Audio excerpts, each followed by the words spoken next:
steam train of all time, celebrating live 100 years on the track. Very unique, special, historical 100-year-old Flying Scotsman video, UK 2022. King's Cross station for us this morning. Next day is the 14th of John, when I saw October 2022. Story, I thought, here we go. He's going to have the time of his life. Yeah. How did you know me? You know me so well, don't you? What an amazing privilege it is, really, to sit here in the cab of the Flying Scotsman. The running joke with the loco, with the engine, with the train, however you'd like to describe it, is that it's a bit like Traeger's broom. Everything has been replaced over the last 100 years or so. And I was looking at the speedo, actually, because in 1934 it broke 100 miles per hour, the first steam loco to do that. But of course that's not the original speedo. That was in one of the cars just behind us here. We're at King's Cross, 170 years old, 170 years old itself for the weekend. The train will be here for the weekend before going around the country over the next year to do its anniversary. It is, of course, steeped in history, and you would expect me, you would hope that I was about to this, wouldn't you? Roll VT. The Flying Scotsman, one of the most famous of all steam locomotives, puffed impatiently, eager to be on her way to repeat history. The name that eclipses any other in the history of steam and of railways remains as emotive today as in any time during its century-long history.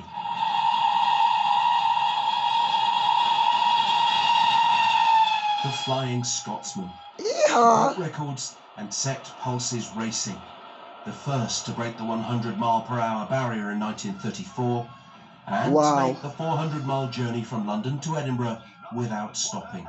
That must have been fun. Speed saw her credited with delaying the inevitable takeover by diesel locomotives that was coming down the tracks. The Flying Scotsman, Britain's best-known That'd be the express, Celtic diesels. gives passengers a sight they haven't seen since 1941. Restaurant cars and railway kitchens are back again. And as Britain adapted to post-war life, it was the Scotsman chosen to highlight the return of on-board kitchens, welcomed by passengers as this wholly unscripted exchange shows. Have you enjoyed your lunch, sir? I've enjoyed it very much indeed, thank you. It's a very pleasant change after about, 4 years of sandwiches?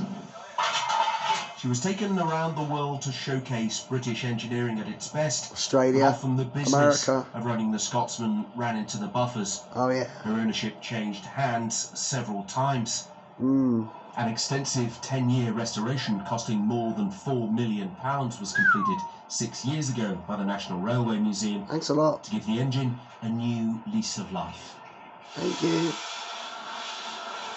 These days, she tours the country's rail tracks, much to the delight of those who turn out in their droves to see her, if only for a few fleeting moments as the Scotsman flies by. It's a beautiful engine. Glorious. She even looks fast, you know, when you see it up close, those sleek lines you can imagine. And standing right next to its latest, its successor, if you like, the brand new LNER train over there. Much faster, of course, but I don't know. You'd rather travel on this one, wouldn't you? Nigel drove it in overnight, I think, didn't you? Sorry, Clive, I should say. Certainly would. How does she drive? It's lovely, smooth. I was actually firing the other. There was somebody else doing the driving, but I did the moving of the coal and making steam for it to get here. And how do you drive her? Is it, you know, like a lot of old machinery? Sometimes they feel quite loose, and you need to sneak in a bit of that and put a bit of this and press that down a half, pull that. There's a lot of maintenance to keep on top of. It's probably in the best condition it's ever been in. The interesting thing is learning the road, as the term is, actually knowing exactly where you're on the railway, whether you're going uphill, downhill, speed restrictions, where the signals are. There's an awful lot to learn and keep on top of while you're moving it along. Yeah, I bet there is. And do you still get that? Do you get a thrill from being on board? Always get a buzz from being near it on board and moving it. Yeah, certain pleasure. Yeah, absolutely. What a brilliant. Sophie Boren, good morning to you. Railway historian up at the Railway Museum in York. We've got people turning out this morning to see already. They'll turn out over the weekend. I've seen amazing. That before, and I love this engine. I hope you all like this video. Such a famous loco even to this day. I think it started from when Flying Scotsman was even made, it immediately ended up in the Handsome Nigel Empire Gresley exhibition in Wembley in 24 and 25, and it became the kind of flagship of LNER. And I think even past those dates, every time it's been owned by someone else, there's been that kind of spark of enthusiasm. And when it was bought in 2004 for the National Collection, it then became a symbol of very much the nation, our engine, and it's lovely to see it at events like this today. Our and national treasure. Feel that sense of ownership, that national ownership, and the National Railway Museum very much helps with that, preserves it, keeps it, brings it out, and it's going to be absolutely wonderful to see what it does over the next year. We were talking earlier, I was saying that something that strikes me that's typically British about it is it gone bust a couple of times in its history as well. Do you think that helps with the story? I think, yes, it's very much that underdog thing, right? Like, you know, in the 60s when BR left it in the sidings, that was the beginning of, oh no, it's been left, what do we do with it now? And we need to save it. And the fact that we've had 2 Save Scotsman fundraisers says a lot. We want to save it, we want it back. And you're totally right, it's very much this kind of symbol of Nelson's ship. And to keep it safe and to bring it back for the nation to enjoy. Yeah, people are enjoying it already this morning, so early. Anthony Coles, good morning to you from the National Railway Museum up in York.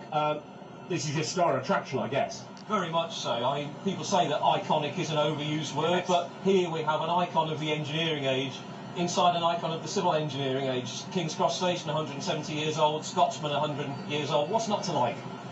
And when people History come in to the the making. museum, is it one of those things that when people come to the front desk, the first thing you do is they say, "Where's the Scotsman?" Pretty much so, as long as where are the news. But, you know, Scotsman's here this weekend. It's celebrating industrial transport engineering heritage.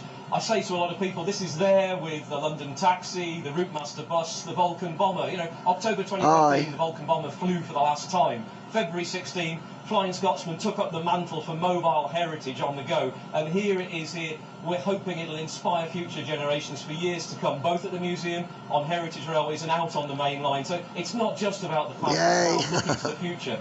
And the fact that we can run this engine on Network Rail in its centenary year is really rather something. Yeah, that says something in itself, doesn't it? Folks, thank you very much indeed. Paul, follow me.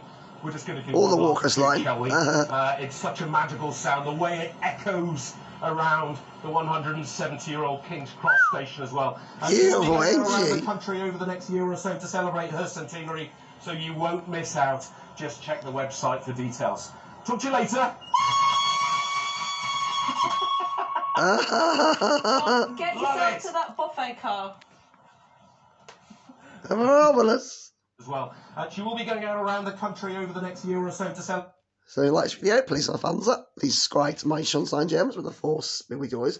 Coming back to spot needs a minute. Needs to be watching this video. Please subscribe to my Sunshine Gems. Listen to my friend Sparky and Jim on ITF Friday evening, every Friday at 3 to 5 p.m. in the afternoon. Digital dates 1500 1700 p.m. in the afternoon on the Surrey Hills radio station show, and listen to me on the Woking radio station show. Wow, with Lara's show with John Andrews every Sunday at 9 a.m. to 12 p.m. Thanks for watching this video. Please subscribe to my Sunshine Gems. Bye.